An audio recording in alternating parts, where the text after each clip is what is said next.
writing code this way and see the cout display message if something's going on correctly or not, or running the debugger, check the values inside the debugger window is a time-consuming process and a tedious and also error-prone process if you all do by visually checking the correctness.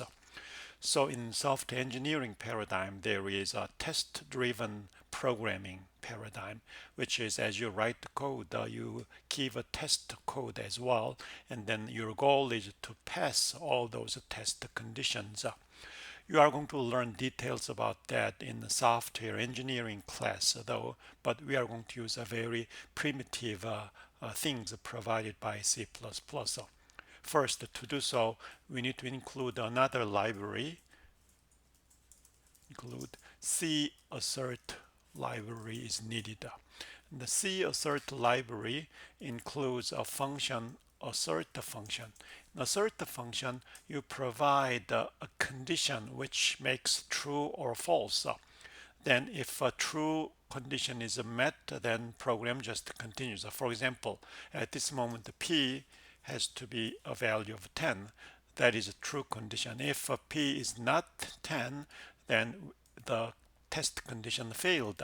Then what assert does is that if a condition is false, program simply quits with some proper messages. So let's inject an error case like we are expecting P is 11 at this moment. Then compile the program and run it. Then it says assertion failed. P equal to 11 function f1 function 1.cpp line 14. So something went wrong here. We can tell that. Then we can examine why this condition is wrong. Then we can fix that. That's the correct test condition. Then as we run it, if nothing assertion fails occurs, then it simply runs. So that's the very primitive idea of a test-driven programming. So in this course, we are going to use assert function in a C assert library by having some idea of a test-driven programming. So something like this. So instead of displaying any message there, so we are not going to do that because the visual checking is not very good idea. So at this moment, what assertion is required is that the value in P and then dereference X should be the same.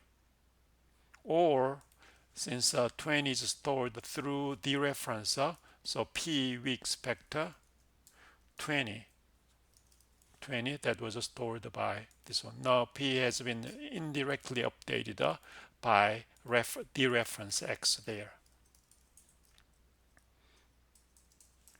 So that condition is satisfied. So here assert condition should be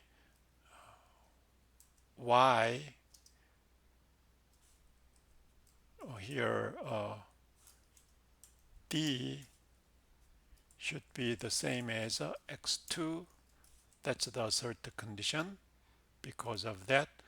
And then if we give a more tester, like if we change x2 dereference by 5.01, then assert condition is a D should be 5.01. So D is indirectly updated.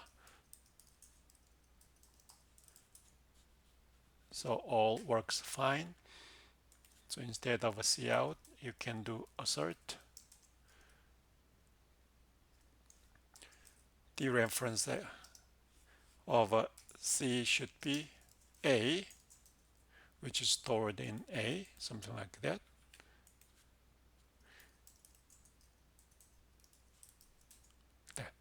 So we are going to use this assert function to do some flavor of test development programming. So when we are not going to simply print out the value and check visually if it runs okay or not. So we are going to use this idea throughout the programs in this course.